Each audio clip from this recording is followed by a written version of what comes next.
now let's talk about total acid hydrolysis. This is a really crucial topic that you're sure to see on the exam. This is a favorite topic, total acid hydrolysis. We want to ask, what would happen if we hydrolyze this tripeptide? So this is tripeptide. Total acid hydrolysis, it constitutes, that's H3O plus and heat? It actually wouldn't be written like that, but it constitutes H3O plus and heat. It would, why don't we start by just seeing what this would do, and then we'll see how it could be written on the test. So how would this react with this molecule? I would want to protonate one of the carbonyl carbons and then attack it. Carbonyl oxygens? Sorry, yeah, and then attack with H2O. Okay, good.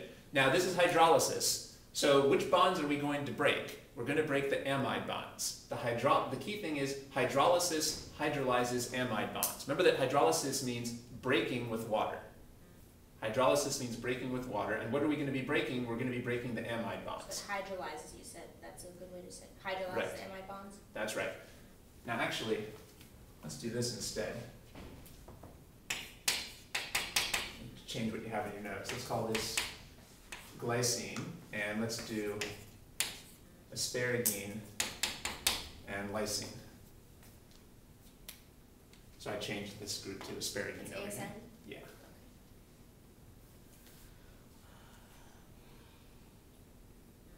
Okay, so now we're going to hydrolyze the amide bonds. So where are their amide bonds? Well, here's an amide bond. That's going to hydrolyze. Here's an amide bond. That's going to hydrolyze. Are there any other amide bonds? On the side chain, this is the one that most people would miss. We're going to hydrolyze all the amide bonds, whether they're on the main chain or the side chain. So if you want, you can go through the whole mechanism for that. Well, I don't think you'd want to go through the whole mechanism for all of these peptide bonds. If you want, you can do the mechanism for one of them, or you can just try to draw the product. So let's see if we can draw the product of what we would get if we hydrolyze all of these.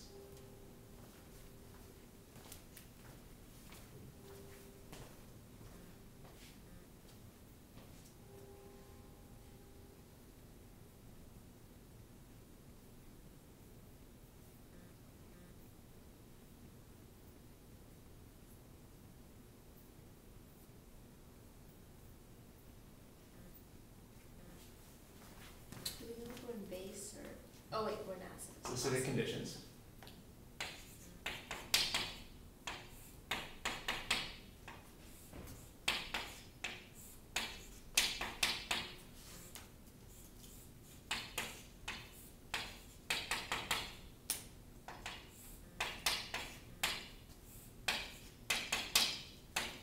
Oops.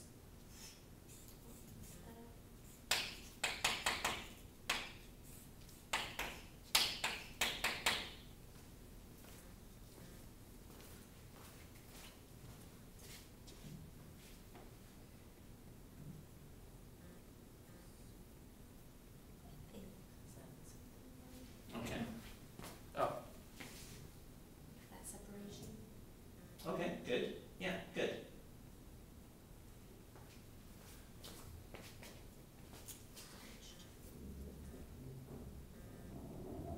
Okay, good. So we're going to hydrolyze this bond here, and now we're going to be breaking this with water.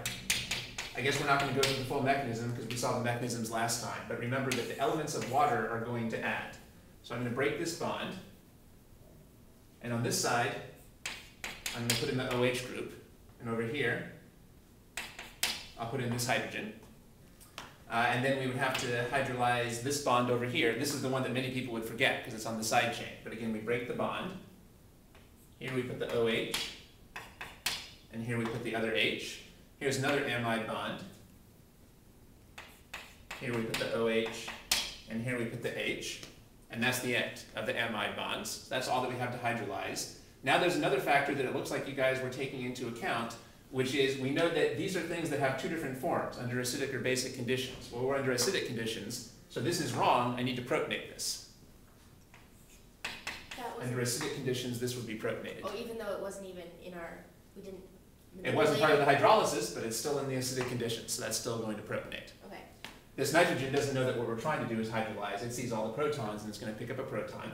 By the way, total acid hydrolysis, the key word is total. We're putting in lots and lots of acid, so everybody is going to get protonated who can get protonated.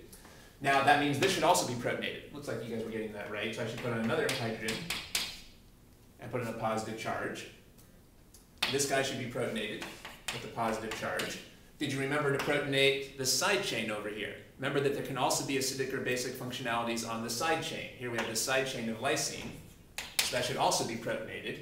And then I think one of you got this right and one of you missed it. You might have left this out as one of your products. This is one of the products. This is the nitrogen that got split off from this amide group over here. This has to be included for full credit. One of the products here, in many problems that we do, we don't include inorganic products. But for total acid hydrolysis, you should include all the products. So we need to include this nitrogen that got split off, even though it doesn't have any carbons attached to it. So this will get protonated as well and become an ammonium.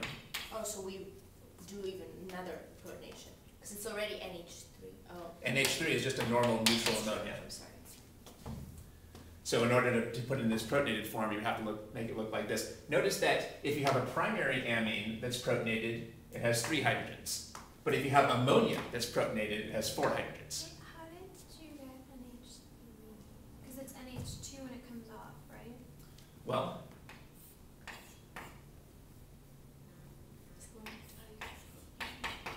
here's the original amide bond. Remember that we are breaking with water. Oh, and we're going to do that. So these are the 2 things that we're adding. We're adding the OH to the carboxy carbon, and we're adding the H to the nitrogen. OH to here, and H to here. So this would be the neutral product.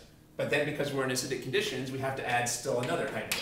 This is a similar idea of sometimes we have problems with like a cyclic with an ester, and when we hydrolyzed it, we had an O minus, leave, but and then it took an H, right? Okay. So notice that amides are not the only thing that can be hydrolyzed. Esters can be hydrolyzed as well, but you don't generally have esters when you're working with peptides. So for peptides, we're really only going to be hydrolyzing the amide bonds, but there's other things that can be hydrolyzed as well. We haven't shown the mechanism here, but we did the mechanism last time for this type of hydrolysis. So what are the things to watch out for here? Make sure that you identify all the amide bonds with squiggles. Not only the amide bonds part in the main chain, but also the amide bonds that are on the side chains.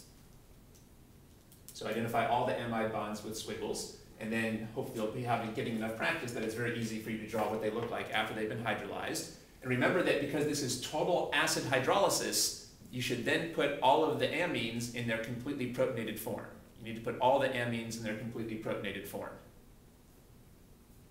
That includes both the amines that were produced by the hydrolysis and the amines that already existed before the hydrolysis. All of the amines should be protonated by this acid. Not only this amine that we produced within the hydrolysis, but also this N-terminus that already existed, and this side chain that already existed. And if it was basic, then we'd have there still NH2, we'd have everywhere NH2 and then NH3. Can you do? You can't That do is not the total conventional acid. method for degrading peptides. The way to degrade peptides is total acid hydrolysis. So you wouldn't see that except in an unconventional thought question. If you're doing a standard peptide degradation, you would use total acid hydrolysis. Really cool. Thanks. So you do need to know how to do basic hydrolyses, but those are not usually used for peptide analysis. Also, remember to include the ammoniums in your products. So if you break a peptide bond in the middle of the chain, you get an amine. But if you break an amide like this, you just get an ammonium. If you break kind of a terminal amide, if you break a terminal amide, you just get an ammonium, and you have to include those as well.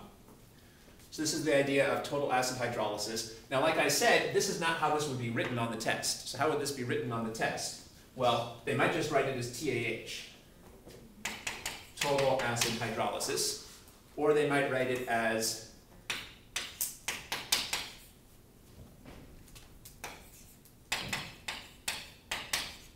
this is how it's usually written. Very high concentration of a strong acid, a long time, and heat. Why are we putting in so much acid? Because we want total hydrolysis. Why are we taking such a long time? So we get total hydrolysis. And why are we putting in heat? To make sure we get total hydrolysis. So the whole point here is to make sure everything gets hydrolyzed. You call that ammonium? Is that only NH4 plus? Ammonium? That's right. Okay. This is ammonia. And this is ammonium. Okay, thanks. Or I guess you could say protonated ammonia. Okay, thanks. The point I was making is that when you hydrolyze a terminal amide, you get ammonium, and it's easy to leave those out. This is how this is usually drawn in the exam book. One thing that's weird is they usually leave out the water. but you're expected to know that they're using water here as well, otherwise it couldn't be hydrolysis. So usually they won't draw the water here for these hydrolyses, but you're expected to know this is a total acid hydrolysis. And then your job is to squiggle all the amide bonds, and then hydrolyze them, and then protonate all the amides. Hydrolyze all the amide bonds, then protonate all the amides. That's the idea of total acid hydrolysis. And the purpose of this is to break the peptide into pieces so that we can figure out what it was made of. The purpose of this is to break the peptide into pieces so we can figure out what it was made of.